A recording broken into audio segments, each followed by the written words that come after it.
sommes aujourd'hui à l'Université Paris 8 réunis pour un colloque portant sur les thérapies de troisième vague, une révolution, point d'interrogation.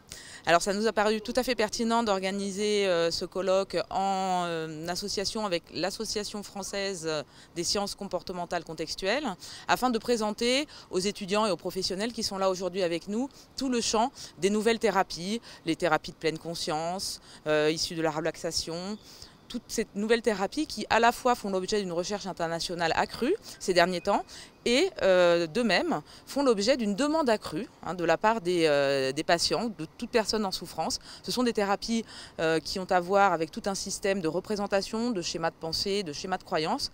C'est pourquoi il nous a semblé particulièrement intéressant qu'une UFR de psychologie puisse offrir à ses étudiants aussi ce paysage assez contemporain. J'ai souhaité organiser un symposium pour partager toutes ces thérapies, pas simplement la thérapie ACT, mais toutes les thérapies de troisième vague.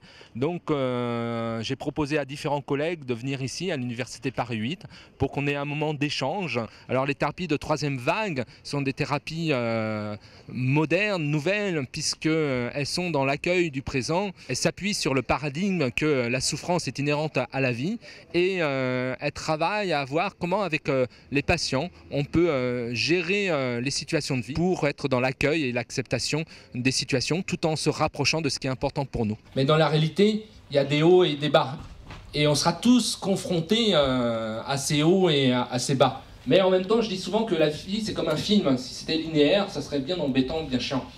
Et que ce qui fait peut-être tout le piment, c'est qu'il y ait ces hauts et ces bas, et tout l'art de vivre est peut-être de savoir profiter des temps forts. Et moi qui fais aussi du rugby, on dit souvent qu'il faut savoir gérer les temps faibles. Et ce colloque réunit à la fois des psychiatres, à la fois des psychologues, à la fois des psychothérapeutes de tout horizon.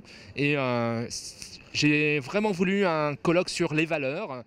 Les modérateurs de séance qui ont accepté de bien vouloir nous faire l'honneur de ce colloque sont pour aujourd'hui par exemple le professeur Michel Lejoyeux. Que les relations entre la psychothérapie et l'université, quand on lit la correspondance de Freud et qu'on voit les questions que se pose Freud, les questions qui se posent, au fond comment est-ce que je vais rentrer dans l'université, comment est-ce qu'au fond ce travail sur l'âme, sur la relation, quelque chose qui est a priori peu moins tangible que la physique, les mathématiques, va pouvoir rentrer dans l'université. Nous avons souhaité avoir beaucoup d'intervenants de qualité.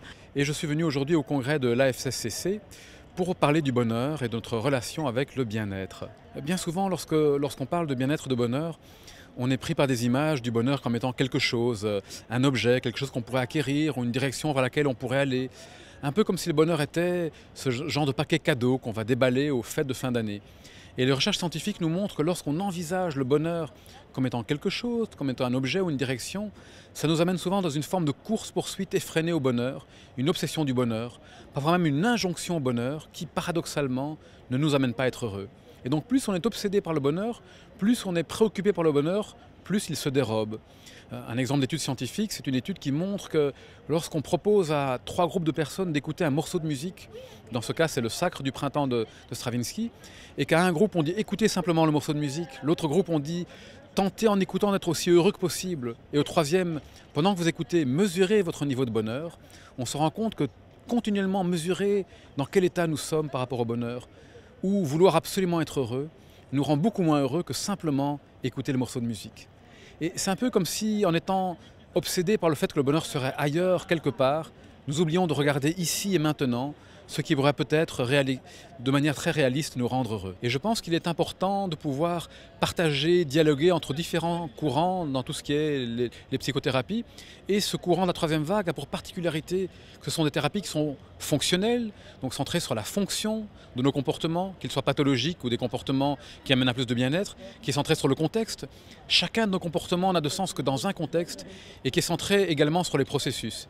Et dans ces processus, on investigue particulièrement la possibilité de revenir à l'instant présent, de nous ouvrir à nos émotions et en quelque sorte d'obtenir une plus grande flexibilité comportementale qui nous permet de répondre de manière plus juste aux différents enjeux que peut nous amener la vie. L'idée, c'était de présenter de façon un peu globale en quoi les TCC de la troisième vague pouvaient être un changement dans la façon de soigner la maladie mentale avec différents intervenants, avec leurs expériences et aussi les recherches cliniques qui avaient lieu. Donc c'était une sorte de de mise au point, où on en est aujourd'hui avec ces outils de façon concrète et de façon scientifique aussi.